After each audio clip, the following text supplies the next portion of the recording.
Right. Welcome to the Millionaire podcast.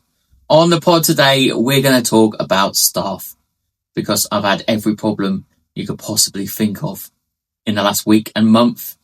So James Sinclair says, always be recruiting, and we are.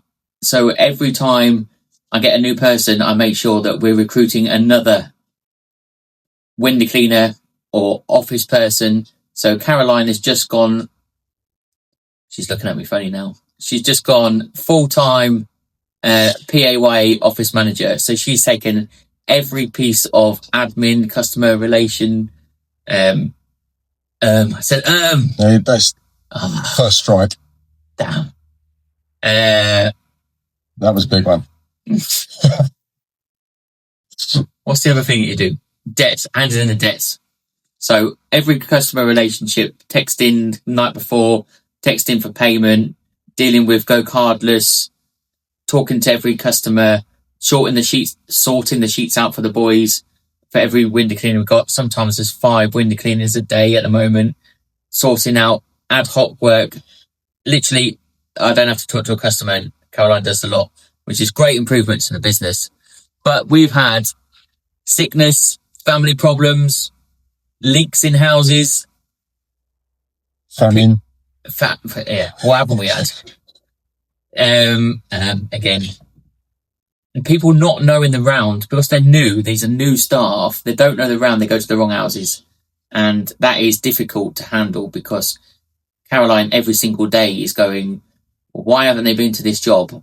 And I'm going back to re-clean it, and they haven't been to the job, or they've done half the job, or they've missed windows, or they've missed bird poo, and it's harder to keep going over and over. So we have to build a little bit of training. So Graham's going to be taking over a bit of the training of the new lads.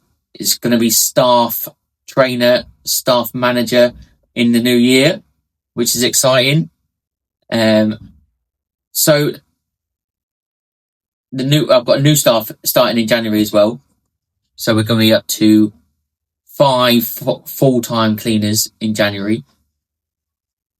How do we keep staff motivated? I think that's quite difficult. We implemented a few months back a team meeting on a Monday morning. That works quite well unless you get distracted. Like when something's gone wrong, something's got a problem in the van, there's someone's off sick, and it just kills the whole meeting and you don't get your point across. And if you want to run it like a proper sales meeting, but they're not salesmen, they're window cleaners. But one of the points that we have to get the newer staff to do is to put leaflets through where they're cleaning. Because I went out and did just a couple of jobs today, and I put through 50 leaflets around the 2 houses that I did. And you think that's 100 leaflets that have gone out, and I picked up a customer for next week next to where we were cleaning.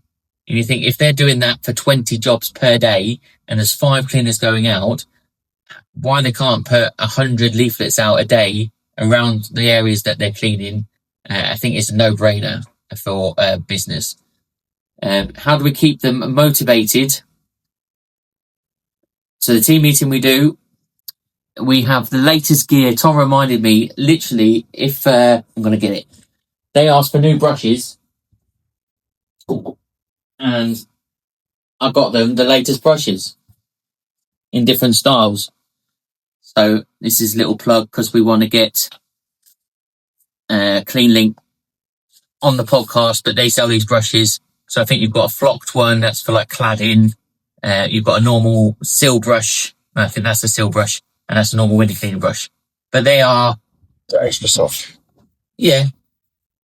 But that one, like they fray the edges, so that it just takes more of the dirt off at the same time. These little red clips here, absolute genius.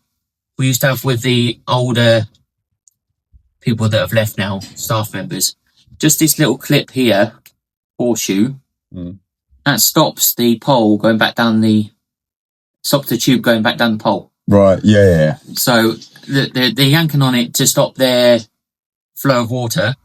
And if you do that enough times without one of these, it goes down the pole, and then you've got to re-thread it through and get it through the little gap at the top. But you have one of these, it doesn't do that at all, no matter how hard you put on the bottom. So, genius.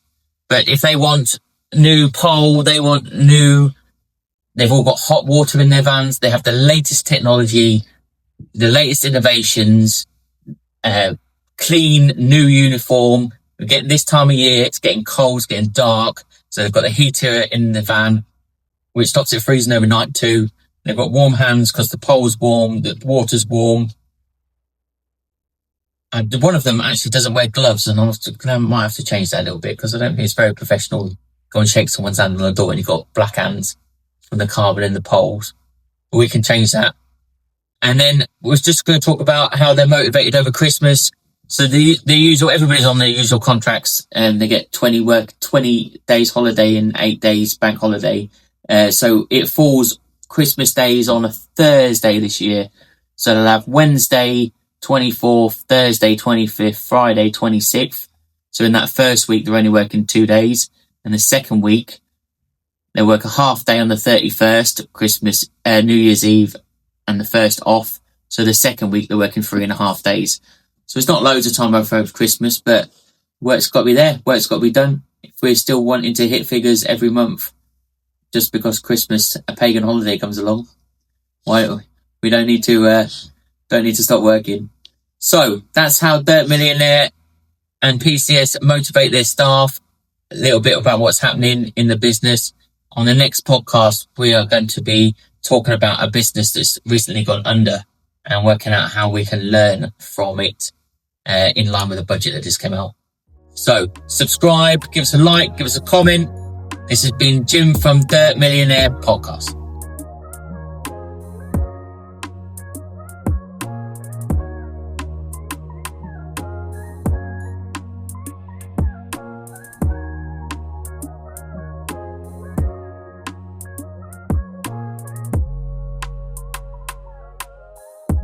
And you should cut probably now what I'm messing about. That's what people want to see. That's it. How many bellies have we got in? Does my belly how belly does the belly look good? Should have it like there. Nice. Bosh! Nice.